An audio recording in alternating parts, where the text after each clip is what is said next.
Hi అండి, నా పేరు లక్ష్మి అండి. అరటికాయ పులుసు పెడుతున్నానండి.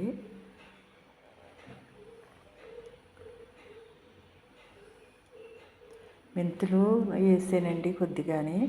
మెంతులు వేసుకుంటే అరటికాయ పులుసు బాగుంటుందండి.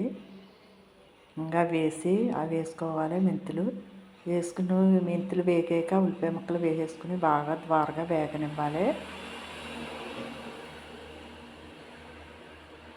బాగా మగ్గిపోవాలండి ఉల్లిపాయ ముక్కలు నూనెలోని.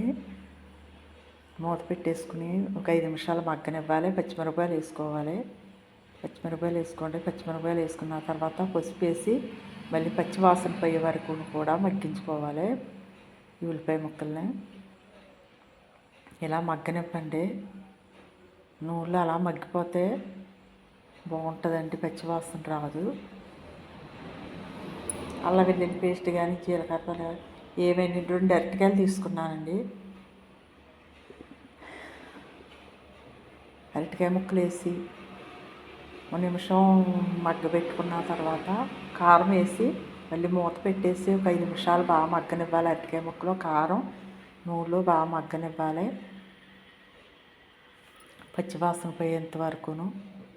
అల్లం వెల్లుల్లి పేస్టులు అండి, జీలకర్రలని అవి ఇవి వేస్తారు కానీ వేయనండి. మామూలుగా ఆర్డినరీగానే పెడతానండి. ఇలా బాగుంటాయండి. అవి వేస్తే ఇంకో రకంగా ఉంటాయండి. ఎవరిష్టం వాళ్ళదనుకోండి, నేను వేయనండి. వేయలేదనుకుంటారు కదండి.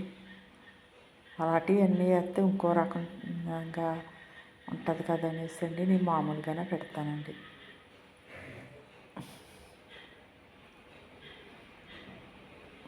కారం బాగా పచ్చివాసన పోయే వరకు బాగా మగ్గనివ్వాలి.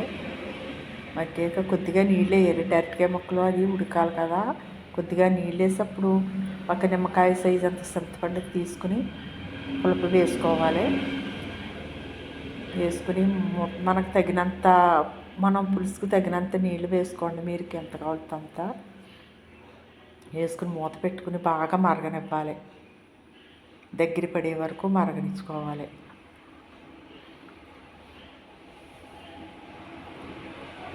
సాల్ట్ కరివేపాకు వేసి ఇంకొక 5 నిమిషాలు బాగా మరగనివ్వండి.